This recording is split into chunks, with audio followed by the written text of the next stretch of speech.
Hello everyone, आप सभी का फिर से स्वागत है। I hope you all are doing great. तो पिछले 6 महीनों के अंतर्गत जितनी भी ऑर्गेनाइजेशंस के करंट अफेयर्स रहे हैं न्यूज़ में, उसके टॉप क्वेश्चंस करेंगे। तो वीडियो बहुत ही इंपॉर्टेंट है आपके आने वाले सभी एग्जाम्स के लिए। पूरा वीडियो आपको ध्यान से देखना है। चलिए स्टार्ट करते हैं। पहला क्वेश्चन है, recently which 2 countries have been declared malaria free countries. हाल ही में किन 2 देशों को मलेरिया मुक्त देश घोषित किया गया है? तो इसमें से एक तो है अजरबैजान, दूसरा है तजिकिस्तान। ये दोनों कंट्रीज़ अभी हाल ही में मलेरिया फ्री कंट्रीज़ डिक्लेयर कर दी गई हैं। ऑप्शन सी इसमें सही है, बोथ। तो कोई कंट्री किसी डिसीज़ से यदि मुक्त हो गई है तो ये डिक्लेयर की जाती है वर्ल्ड हेल्थ ऑर्गेनाइजेशन के द्वारा। कोई नई डिसीज़ आई है, उसका नामकरण करना है या फिर किसी पर्टिकुलर डिसीज़ का नेम चेंज करना है, तो ये भी वर्ल्ड हेल्थ ऑर्गेनाइजेशन करती है। तो ऑप्शन सी इसमें सही है। तो देखो अभी हाल ही में मंकी पॉक्स का नेम चेंज करके एम पॉक्स रख दिया गया, तो ये भी वर्ल्ड हेल्थ ऑर्गेनाइजेशन के द्वारा हुआ था। मलेरिया आपको जैसा पता होगा सीरियस और लाइफ थ्रेटनिंग डिसीज है और होती है ये प्लाज्मोडियम पैरासाइट के द्वारा एंड ट्रांसमिट करता है इसको एनोफिलिस मॉस्किटो के द्वारा ये ट्रांसफ़र होती है। WHO क्यों न्यूज़ में था? क्योंकि अभी हाल ही में 7 अप्रैल को वर्ल्ड हेल्थ डे मनाया जाता है, जो कि उसी दिन वर्ल्ड हेल्थ ऑर्गेनाइजेशन एस्टेब्लिश हुआ था और इसका 75 बर्थडे ये मना रहे हैं अपना वर्ल्ड हेल्थ ऑर्गेनाइजेशन। तो अभी देख लेते हैं 2023 की थीम क्या थी। तो देखो वर्ल्ड हेल्थ डे जो है 2023, इसकी थीम थी health for all. World health organisation ये एक स्पेशलाइज्ड एजेंसी है यूनाइटेड नेशंस की, जो कि रिस्पॉन्सिबल है इंटरनेशनल पब्लिक हेल्थ को संभालने के लिए। तो देखो जितनी भी इंटरनेशनल ऑर्गेनाइजेशंस हैं ये डिफरेंट फील्ड्स पे वर्क करती हैं। कोई ऑर्गेनाइजेशन हेल्थ के ऊपर काम करता है कि पूरे जो वर्ल्ड वाइड जो कंट्रीज़ हैं उनकी हेल्थ को संभाला जाए, तो कोई इन्वायरमेंट के क्षेत्र में काम करता है, कोई इंटरनेशनल ऑर्गेनाइजेशन, तो कोई डेवलपमेंट के क्षेत्र में वर्क करता है, तो कोई टेरर समाप्त करने के ऊपर वर्क करती है इंटरनेशनल ऑर्गेनाइजेशन, तो कोई सिक्योरिटी के मामले में, ताकि जो वर्ल्ड है उसको जीने लायक प्लेस बनाया जाए। इसका हेडक्वार्टर है जेनेवा स्विट्जरलैंड में। एस्टेब्लिश हुई थी ये 7 अप्रैल 1948 को और इसीलिए 7 अप्रैल को मनाया जाता है world health day. 194 member state है इसमें और इसके डायरेक्टर जनरल हैं doctor Tedros Adhanom. Next question है, recently which country has become the member of NATO. हाल ही में कौन सा देश नाटो का सदस्य बना है? तो नाटो का नया मेंबर बना है फिनलैंड। ऑप्शन ए इसमें सही है। तो देखो रसिया का जो वॉर है यूक्रेन के अगेंस्ट, उसने बहुत सारी कंट्रीज़ को संशय में डाल दिया है कि क्या हम सेफ़ हैं पूरे वर्ल्ड वाइड। तो इसी वजह से जो फिनलैंड है ये भी नाटो को मेंबर को ज्वाइन करना चाह रहा है। तो अभी हाल ही में फिनलैंड बन गया है 31st नाटो मेंबर। तो नाटो की फुल फॉर्म है नॉर्थ अटलांटिक ट्रीटी ऑर्गेनाइजेशन। ये फाउंड हुआ था 4 अप्रैल 1949 को। इसका हेडक्वार्टर है ब्रुसेल्स बेल्जियम में। इसके सेक्रेटरी जनरल हैं जेंस स्टोल्टनबर्ग। मेंबरशिप इसमें 31 स्टेट एंड चेयर हैं जो कि नाटो के मिलिट्री कमेटी के, वो हैं lieutenant admiral Rob Bauer, royal Netherland navy से हैं। नेक्स्ट क्वेश्चन है, who has recently become the new president of new development bank. हाल ही में न्यू डेवलपमेंट बैंक के नए अध्यक्ष कौन बने हैं? तो ये बनी है ऑप्शन बी डिल्मा रूसेफ। ये हैं ये। तो डिल्मा रूसेफ बन गई हैं new president new development bank की। ऑप्शन बी इसमें सही है। तो इन्होंने रिप्लेस किया है मार्कोस ट्रेजो को। और डिल्मा बाना इनका नेम फुल है डिल्मा बाना रूसेफ। ये एक ब्राज़ील की इकोनॉमिस्ट और पॉलिटिशियन हैं जो कि 36th प्रेसिडेंट रही थी ब्राज़ील की 2011 से 2016 तक। तो ऑप्शन बी इसमें सही है। ये अभी हाल ही में बन गई है प्रेसिडेंट न्यू डेवलपमेंट बैंक की। न्यू डेवलपमेंट बैंक की यदि बात करें तो ट्रीटी साइन हुई थी जुलाई 2014 में। फोर्स में आई थी ट्रीटी जुलाई 2015 में। हेडक्वार्टर इसका संघाई चाइना में है। प्रेसिडेंट इसके हाल ही में नियुक्त हुई हैं डिल्मा रूसेफ। क्रिएट किया था ये ब्रिक्स कंट्रीज़ ने, Brazil, Russia, India, China and South Africa ने। और 2021 में NDB ने अपने न्यू मेंबर एडमिट किए हैं, जिसमें से एक Bangladesh, United Arab Emirates and Uruguay हैं। इजिप्ट भी इसका नया मेंबर बना है इसके बाद। तो इजिप्ट भी बहुत इसमें न्यूज़ में था क्योंकि ये नया मेंबर बना है न्यू डेवलपमेंट बैंक का। विच कंट्री इज होस्टिंग SCO 2023। तो कौन सा देश SCO 2023 की मेज़बानी कर रहा है? तो ये है इसका जो करेक्ट उत्तर है इसमें से वो है ऑप्शन ई, इंडिया कर रहा है जी SCO की मेज़बानी। तो 2023 में इंडिया 2 मेजर इंटरनेशनल मीट को होल्ड कर रहा है, जैसे एक तो है इसमें से SCO और दूसरा है G20। तो दोनों की जो अध्यक्षता है वो कर रहा है हमारा इंडिया। ऑप्शन ए इसमें सही है, होस्ट करेगा इंडिया। तो संघाई कोऑपरेशन ऑर्गेनाइजेशन की बात करें तो इसमें जो अभी हाल ही में जो थीम रखी गई है, जो मीट की थीम रखी गई है वो है for a secure SCO। Secure यहाँ पे संबोधित करता है, सिक्योर में S करता है सिक्योरिटी फॉर सिटीजन, E करता है इकोनॉमिक डेवलपमेंट को, C करता है कनेक्टिविटी को, U करता है यूनिटी को, R करता है respect and E environmental protection. इन सब मामलों में काम करना ही SCO का उद्देश्य है। तो थीम अभी तो हमने SCO का देखा, अभी देखो G20 की भी इंडिया ही होस्ट कर रहा है। तो थीम जो G20 की है वो है वासुदेव कुटुंबकम, जिसका मतलब है वर्ल्ड इज़ वन फैमिली। अगर ये समझा जाए पॉजिटिविटी से कि सब जगह एक फैमिली जैसा है, तो सब जगह हम पॉजिटिविटी फैला सकते हैं। World is one family. और इसमें G20 वेबसाइट पे गवर्नमेंट ऑफ इंडिया ने थीम भी पुट करी है, one earth one family one future. ऐसा नहीं कि देश अलग अलग हैं तो पृथ्वी भी अलग अलग हो जाएगी, पृथ्वी तो एक ही है ना। तो उस पृथ्वी को हम एक फैमिली मानकर चलें और उसी का एक ही फ्यूचर हम समझें कि यदि इन्वायरमेंट के क्षेत्र में हम काम नहीं करेंगे तो हमारा ही नुकसान है। तो इस तरीके से चीज़ों को बेहतर और किया जा सकता है। संघाई कोऑपरेशन ऑर्गेनाइजेशन की बात करें तो इसका फॉर्मेशन हुआ था 15 जून 2001 को। इसका जो सेक्रेटरीट है वो है बीजिंग चाइना में, और RATS executive committee Tajikistan Tashkent Uzbekistan में है। न्यूज़ में ही इसलिए भी था संघाई कोऑपरेशन ऑर्गेनाइजेशन, एक तो अभी हमने देखा कि इंडिया इसको होस्ट कर रहा है 2023 में, और इसलिए भी था क्योंकि फर्स्ट जो business to business global conference and expo on traditional medicine जो है SCO के अंतर्गत जो आती है, ये असम के द्वारा होस्ट होगी। क्यों होगी? ट्रेडिशनल जो मेडिसिन है उनको प्रमोट करने के लिए ग्लोबल लेवल पे। अभी जो है ट्रेडिशनल जो हमारी मेडिसिन इतना ज़्यादा हमें बेनिफिट पहुंचाती है, उनको ग्लोबल लेवल पे भी उसको प्रमोशन मिले।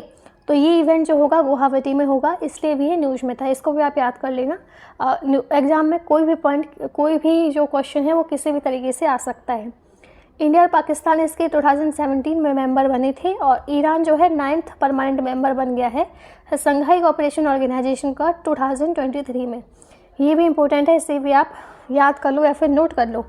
करंटली 9 मेंबर हैं, Kazakhstan, China, Kyrgyzstan, Russia, Tajikistan, Uzbekistan, India, Pakistan and Iran. Recently which player has been banned by NADA, मतलब नेशनल एंटी डोपिंग एजेंसी के द्वारा कौन से प्लेयर अभी हाल ही में उसको प्रतिबंध किया गया है? इसका सही उत्तर है ऐश्वर्या बाबू, ऑप्शन ए। तो देखो जो नेशनल एंटी डोपिंग एजेंसी है, ये अगर कोई प्लेयर कुछ डोपिंग क्षेत्र में कुछ पकड़ा गया तो उसके ऊपर ये प्रतिबंध लगा देती है। तो इसके द्वारा लगाया गया अभी हाल ही में ऐश्वर्या बाबू को, ऑप्शन ए इसमें सही है।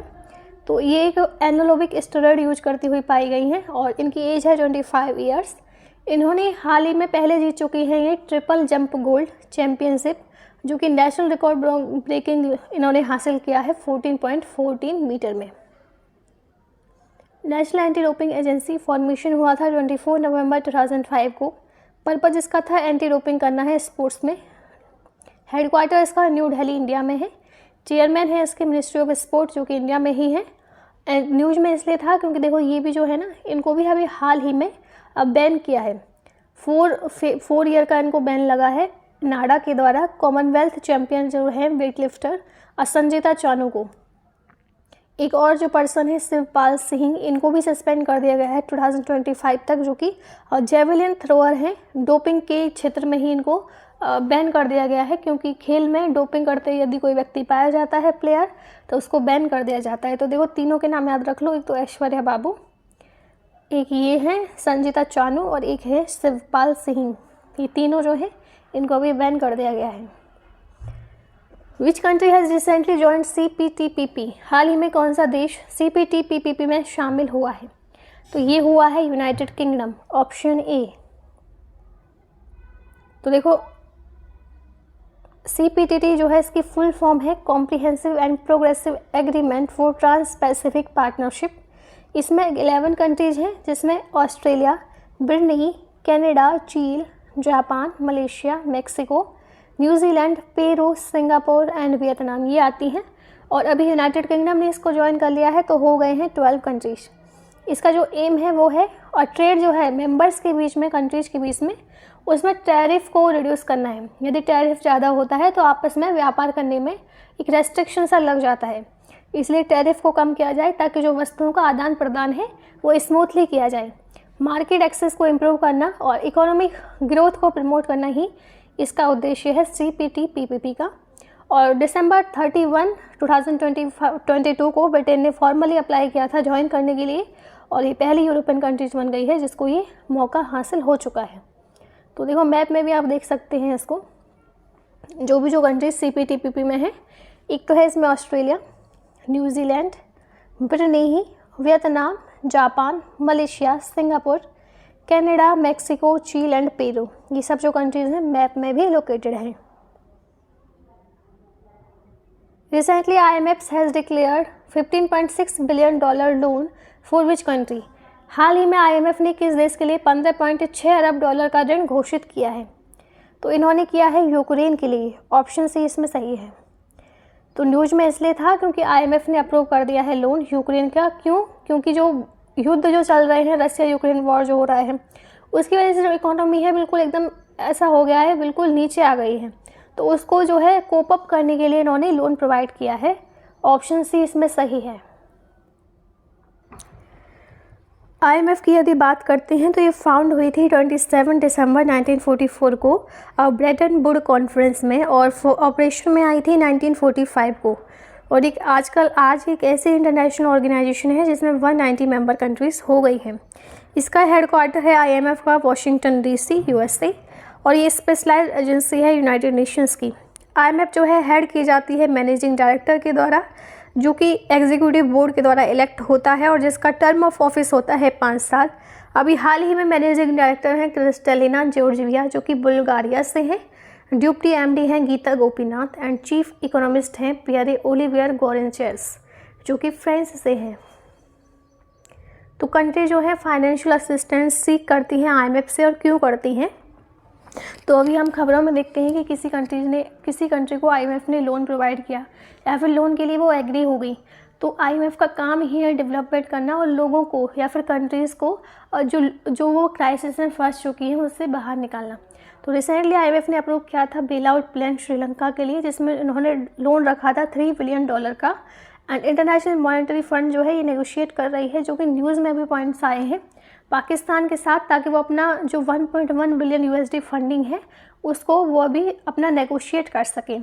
और IMF की जो लैंडिंग पॉलिसी है वो ऐसा नहीं है कि बहुत ईजी है कि ऐसे आप लोन लेने लग जाएंगे, नहीं, उसमें कुछ स्ट्रिक्ट पॉलिसी कंडीशन होती है और जिसको किसी कंट्री को फुलफ़िल करना चाहिए ताकि वो फाइनेंशियल असिस्टेंस जो है उसको रिसीव कर सकें। मेंबर कोटा जो है उसका जो IMF का वो मेन सोर्स है फाइनेंसिंग का, ऐसा नहीं कि उसके पास अलग से पैसे रखे हुए हैं। जो मेंबर्स का कोटा है वो ही उसके लिए सोर्स का जो है और फाइनेंस का जो है कोटा है। करंटली जो IMF का टोटल रिसोर्स है वो है SDR 977 बिलियन, और इसकी लैंडिंग कैपेसिटी है 713 billion. First G20 trade and investment working group meeting was held in which city recently. तो पहली G20 व्यापार और निवेश कार्य समूह की बैठक हाल ही में किस शहर में आयोजित की गई थी? तो ये हुई थी ऑप्शन ए मुंबई में।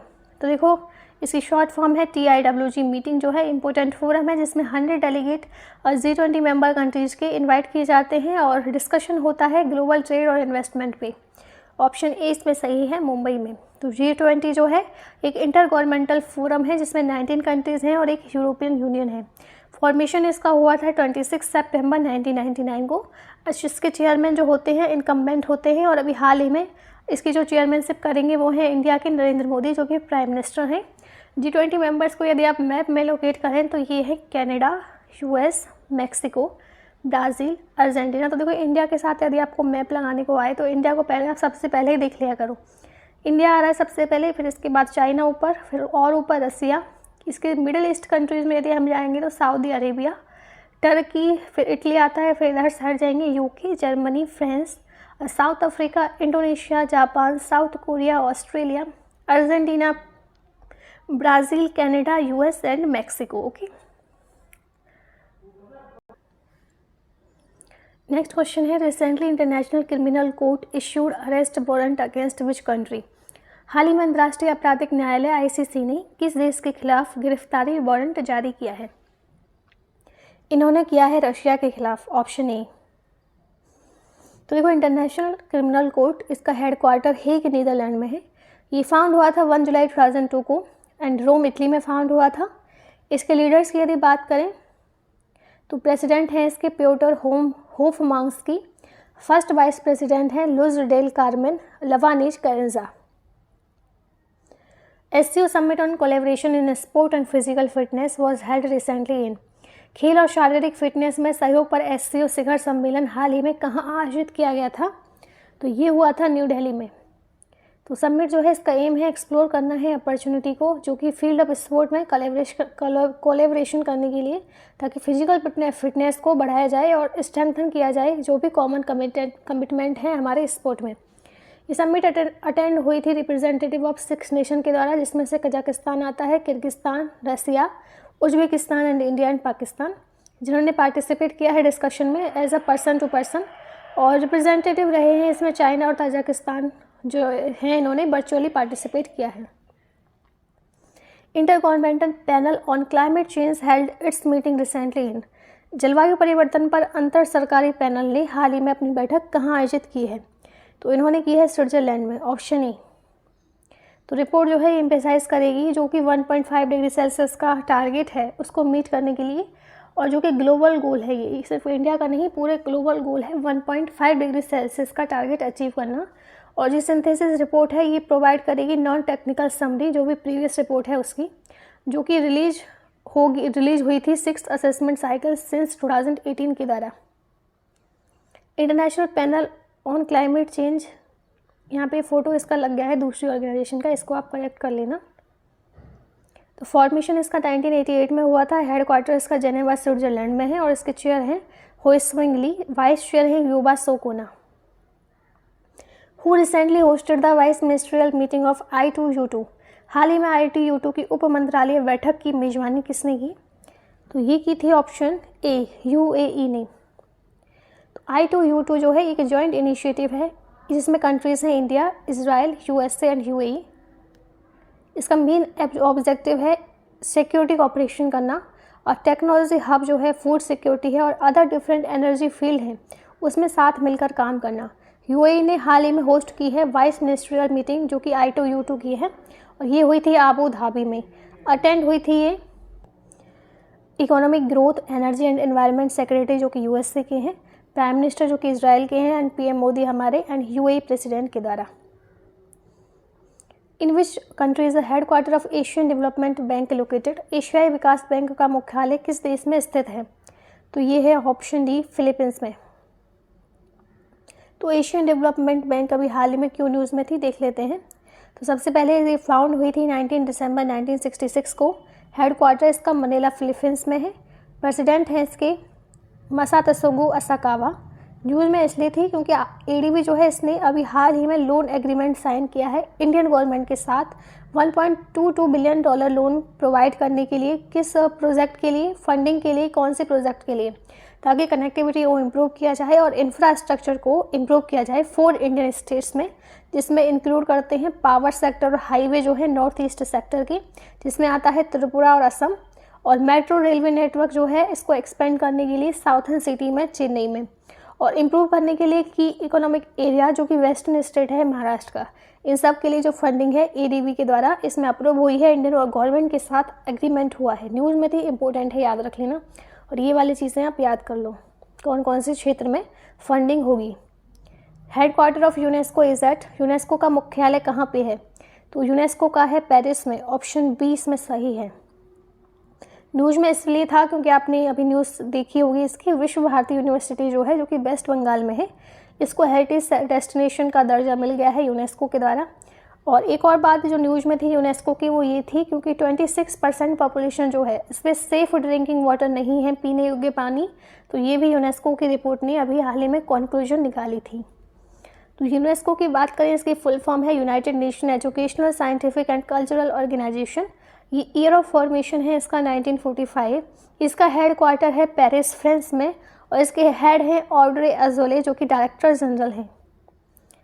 The headquarter of the international labour organisation is located at, अंतर्राष्ट्रीय श्रम संगठन का मुख्यालय कहाँ पे स्थित है?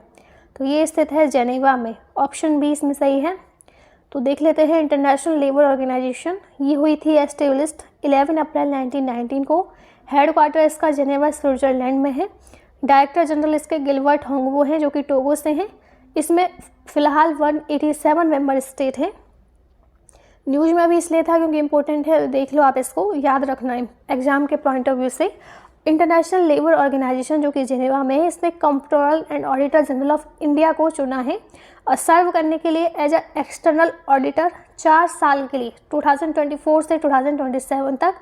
और CAG जो है अभी हाल ही में हमारे इंडिया के वो हैं गिरीश चंद्र मुर्मू। तो इंडिया के लिए बहुत बड़ी बात है कि इंटरनेशनल लेबर ऑर्गेनाइजेशन ने इनको चुना है एक्सटर्नल ऑडिटर के रूप में। वीडियो को आगे बढ़ने से पहले वीडियो को लाइक करें एंड क्वेश्चन का जवाब अच्छे से दें। International sea bed authority will start, जो कि लास्ट में है, international sea bed authority will start accepting application in July 2023 for deep sea mining. Where is international sea bed authority headquarter? तो इंटरनेशनल सी बेड अथॉरिटी का कहाँ पे headquarter है? तो इसका है किंगस्टन में। तो एक इंटर गवर्नमेंटल ऑर्गेनाइजेशन है जो कि एस्टेब्लिश हुई थी United Nation Convention on Law of Sea के द्वारा क्यों रेगुलेट करने के लिए जो भी मिनरल से रिलेटेड एक्टिविटीज़ होती है इंटरनेशनल सी बेड एरियाज़ में, जिसकी जो लिमिट है वो नेशनल जुरिडिक्शन से आगे आती है, जिसमें 50% ऑफ अर्थ सरफेस जो है वो कवर होता है। इसका हेडक्वार्टर किंगस्टन जमैका में है और इसका फाउंडेशन हुआ था 16 नवंबर 1994 को। रिसेंट करंट अफेयर देख लेते हैं। 1 year of India UAE CEPA। तो इंडिया और UAE ने साइन किया था कॉम्प्रिहेंसिव इकोनॉमिक पार्टनरशिप एग्रीमेंट 2022 में और 2023 में ये अपना पहला साल मना रहे हैं एग्रीमेंट का। CEPA जो है एक फ्री ट्रेड एग्रीमेंट है और इसकी फुल फॉर्म है comprehensive economic partnership agreement. UAE के साथ इंडिया ने CEPA में कौन कौन सी चीज़ों में एग्रीमेंट जो है वो साइन किया था? Agriculture, taxation, custom, valuation, trade and good, import licensing and export subsidies, non tariff measures, intellectual property, dispute settlement and MSME digital trade, इन सब में जो है साइन किया था। Recently World Bank has approved loan for which Indian state to mitigate climate disaster loss. तो हाल ही में विश्व बैंक ने किस भारतीय राज्य को जलवायु आपदा अति को कम करने के लिए ऋण स्वीकृत किया है? तो ये अभी हाल ही में तो उड़ीसा के लिए किया गया है क्योंकि वहाँ पे बहुत सारे नेचुरल डिजास्टर्स आते हैं, जैसे फ्लड आ गए, अर्थक्वेक आ गई, जिससे जो मिटिगेट करने के टाइम यानी कि जब लॉस हो जाता है तो फिर खर्चा भी तो बहुत सारा हो जाता है ना, तो उसको मिटिगेट करने के लिए लोन अभी अप्रूव हुआ है वर्ल्ड बैंक के द्वारा। तो वर्ल्ड बैंक ने जो है इन्होंने अनाउंस किया है 100 मिलियन लोन जो है स्टेट के लिए, जो कि Orissa state capability and resilient growth programme के अंतर्गत आता है, लॉस को मिनिमाइज करने के लिए जो कि नेचुरल डिजास्टर्स की वजह से होता है, और सोशल प्रोटेक्शन को बूस्ट करना इसका उद्देश्य है। ऑप्शन बी इसमें सही है। तो वर्ल्ड बैंक की बात करते हैं तो देख लेते हैं। फाउंड हुई थी दिसंबर 1944 में, हेडक्वार्टर इसका वॉशिंगटन DC USA में है। इंडिया फाउंडिंग मेंबर है। की पीपल देख लेते हैं और इसकी प्रेसिडेंट हैं डेविड मालपास। MD है Axel van Trotsenburg. MD and CFO हैं अंशुला कांत। चीफ इकोनॉमिस्ट है इंद्रमित गिल। और न्यूज़ में इसलिए भी था, देखो याद कर लो जो भी न्यूज़ में चीज़ें आ रही हैं, क्योंकि यहीं से क्वेश्चन बनते हैं। इंडिया और वर्ल्ड बैंक ने अभी हाल ही में लोन एग्रीमेंट साइन किया है कंस्ट्रक्ट करने के लिए 781 किलोमीटर ग्रीन हाईवे 4 स्टेट में इंडिया में। वर्ल्ड ट्रेड ऑर्गेनाइजेशन भी न्यूज़ में थी। तो देखो फाउंड हुई थी 1 जनवरी 1995 को। इसका हेडक्वार्टर है जेनेवा स्विट्जरलैंड में। मेंबरशिप 164 मेंबर्स की है। डायरेक्टर जनरल हैं इसके नगोजी ओकोंजो-आइवेला, जो कि फर्स्ट वुमेन ऐसी बन गई हैं। ये भी बहुत इंपॉर्टेंट है, न्यूज़ में था, इसको आप याद कर लो। नगोजी ओकोंजो-आइवेला 2-3 बार देख लेना, सब चीज़ें अच्छे से याद हो जाएंगी। इंडिया एंड WTO ने जो है साइन किया है। इंडिया जो है वो WTA का मेंबर बना था 1 जनवरी 1995 को, और मेंबर गेट का जो कि रिप्लेस हो गई थी 8 जुलाई 1948 को बना था। वर्ल्ड इकोनॉमिक फोरम की बात करते हैं तो ये फाउंड हुई थी 1971 में। इसका हेडक्वार्टर है कोलोनी स्विट्जरलैंड में। एग्जीक्यूटिव चेयरमैन है क्लाउस स्काफ। प्रेसिडेंट है बॉर्ज ब्रेंटे। न्यूज़ में इसलिए था क्योंकि वर्ल्ड इकोनॉमिक फोरम जो है मेट कर रही है डेवोस स्विट्जरलैंड में, और इस मीटिंग के अंतर्गत वर्ल्ड लीडर जो है इन्होंने लॉन्च किए हैं 50 से ज़्यादा इनिशिएटिव, ताकि एक रिसाइलेंट और सस्टेनेबल वर्ल्ड जो है बनाया जाए। यूरोपियन यूनियन जो है ये भी न्यूज़ में था, इसको भी देख लेते हैं। यूरोपियन यूनियन ने रिसेंटली अनाउंस किया है 2 मेजर पीसेस ऑफ लेजिस्लेशन जो कि ग्रीन डील इंडस्ट्रियल प्लान के पार्ट हैं, जिसमें से एक है नेट जीरो इंडस्ट्री एक्ट और दूसरा है क्रिटिकल रॉ मटेरियल एक्ट। जो ये एम है इनका क्या है, ग्रीन मैन्युफैक्चरिंग को बढ़ावा देना है और जो रिलायंस है इम्पोर्ट पे उसको घटाना है। यूरोपियन यूनियन जो है एक और चीज़ न्यूज़ में थी, इन्होंने रिसेंटली प्लान किया है बैन करना है सेल ऑफ गैस और डीजल कार्गो। ये जो है 2035 तक एक इफेक्ट में आ जानी चाहिए जो ये बैन है। और इस डिसीजन का जो उद्देश्य है वो है इलेक्ट्रिक व्हीकल जो हम देख रहे हैं उनको इंक्रीज करना इसका उद्देश्य है और जीरो एमिशंस को अचीव करना इसका उद्देश्य है। और ईयू ने जो है टारगेट सेट किया है क्लाइमेट न्यूट्रलिटी को 2050 तक हासिल करने के लिए। और अकॉर्डिंग टू यूरोपियन यूनियन जो लॉ है ये सिग्निफिकेंट रोल जो है इस टारगेट को कंप्लीट करने के लिए करेगा। नेक्स्ट है association of south east Asian nation, जिसकी शॉर्ट फॉर्म है एशियन। ये फाउंड हुई थी 1967 को। इसका हेडक्वार्टर है जकार्ता इंडोनेशिया में। सेक्रेटरी जनरल है काओ हिम होर्न। चेयरमैनशिप एशियन की है इंडोनेशिया के पास। मेंबर स्टेट हैं इसमें Brunei, Cambodia, Indonesia, Laos, Malaysia, Myanmar, Philippines, Singapore, Thailand and Vietnam. East Timor जो है एक न्यू मेंबर रीजनल ग्रुप की अभी ऐड हुई थी। तो देखो मैप में भी यदि आपको देखना है तो देखो म्यांमार ये रहा, Thailand, Cambodia, Laos, Vietnam, Brunei, Philippines, Malaysia, Singapore and Indonesia.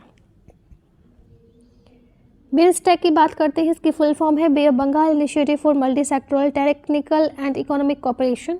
1997 को फाउंड हुआ था। ढाका बांग्लादेश में इसका हेडक्वार्टर है। न्यूज़ में इसलिए था, न्यूज़ की बातें देख लो। 20 मिनिस्ट्रियल मीटिंग जो है बिम्स्टेक की थाईलैंड में होगी नवंबर 2023 में।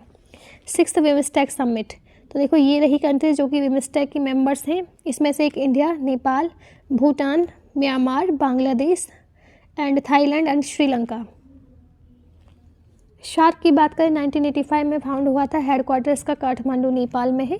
मेंबर हैं इसमें Afghanistan, Pakistan, Bangladesh, Bhutan, India, Nepal, Maldives and Sri Lanka.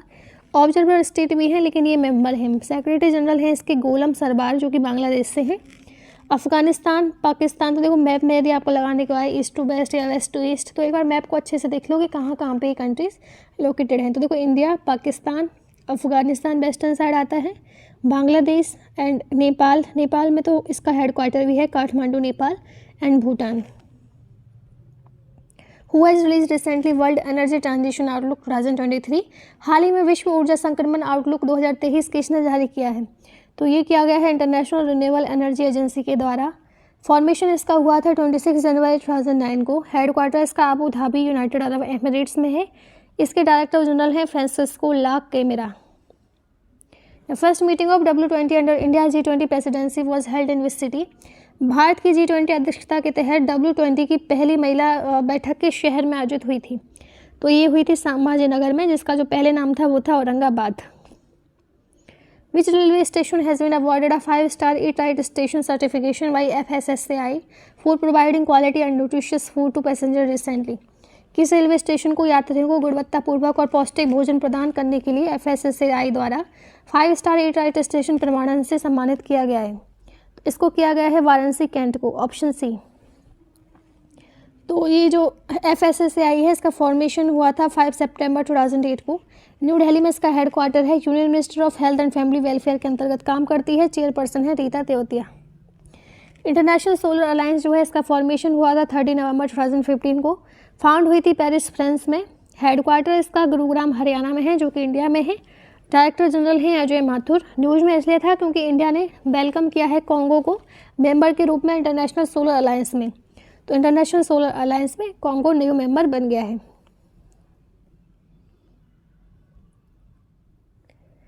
United nation environment programme की बात करें, इसका फॉर्मेशन हुआ था 5 जून 1972 को। हेडक्वार्टर इसका नैरोबी, केन्या में है। इसके एग्जीक्यूटिव डायरेक्टर हैं इंगर एंडरसन। 2019 से हैं, डेनमार्क से हैं। न्यूज़ में इसलिए था क्योंकि जो रिपोर्ट है emission gap report 2022 closing window, ये अभी हाल ही में रिलीज की गई थी यूनाइटेड नेशन एनवायरनमेंट प्रोग्राम के द्वारा। FATF देख लेते हैं, फाइनेंशियल एक्शन टास्क फोर्स की फुल फॉर्म है। फॉर्मेशन इसका हुआ था 1989 को। इसका हेडक्वार्टर पेरिस, फ्रांस में है। मेंबरशिप इसमें 39 की है।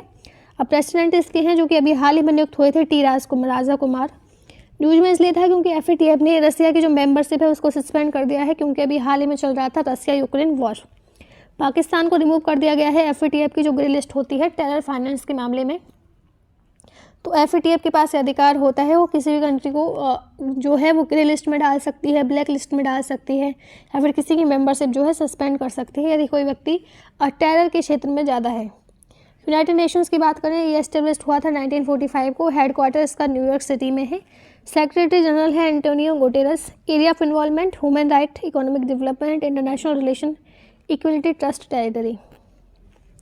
और भी देख लेते हैं इंटरनेशनल ऑर्गेनाइजेशन और उनके हेडक्वार्टर। फीफा जो है इसकी फुल फॉर्म है federation international de football association, इसका हेडक्वार्टर है ज्यूरिच स्विट्जरलैंड में।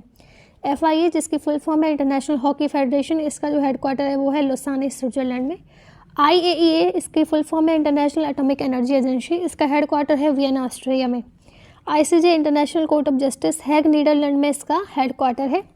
NDB new development bank Shanghai China में इसका हेडक्वार्टर है। WIPO world intellectual property organisation Geneva Switzerland में इसका हेडक्वार्टर है। WMO world metrological organisation Geneva Switzerland में इसका हेडक्वार्टर है। इंडियन ऑर्गेनाइजेशन देख लेते हैं उनको कुछ हेडक्वार्टर्स। तो रिजर्व बैंक ऑफ इंडिया जिसकी शॉर्ट फॉर्म में RBI, मुंबई में इसका हेडक्वार्टर है और 1 अप्रैल 1935 को एस्टेब्लिश हुआ था। National bank for agriculture and rural development जिसकी शॉर्ट फॉर्म है नाबार्ड, जो कि मुंबई में है और 12 जुलाई 1982 को एस्टेब्लिश हुआ था। Insurance regulatory and development authority जिसकी शॉर्ट फॉर्म है IRDAI, हैदराबाद में है और 1990 में इसका एस्टेब्लिशमेंट हुआ था। सेबी देख लो, मुंबई में है इसका headquarter, 12 April 1992। Food safety and standard authority of India FSSAI new Delhi में है इसका हेडक्वार्टर, अगस्त 2011 में हुआ था। इंडियन ऑर्गेनाइजेशन और उसके कुछ हेडक्वार्टर और भी देख लेते हैं। Oil and natural gas corporation का है न्यू दिल्ली में है। Indian space research organisation ISRO का बेंगलोर में है। CBI का न्यू दिल्ली में है। जियोलॉजिकल सर्वे ऑफ इंडिया का कोलकाता में है और फिक्की का न्यू दिल्ली में है। FSSAI का है न्यू दिल्ली में। National council of science museum है कोलकाता वेस्ट बंगाल में। Oil and natural gas corporation है देहरादून उत्तराखंड में। नेशनल थर्मल पावर कॉर्पोरेशन है न्यू दिल्ली में। नेशनल इंस्टीट्यूट ऑफ आयुर्वेद है जयपुर राजस्थान में। तो ये क्वेश्चन आप सब लोगों के लिए, इसका कमेंट में सही उत्तर बताना है। World bank headquarter is located at, विश्व बैंक का मुख्यालय कहाँ पे स्थित है। इसी के साथ ये वीडियो हमारी समाप्त होती है। आई होप आपको अच्छी लगी होगी। वीडियो को लाइक करें एंड चैनल को सब्सक्राइब करें। हम मिलते हैं नेक्स्ट वीडियो में। Thank you for watching.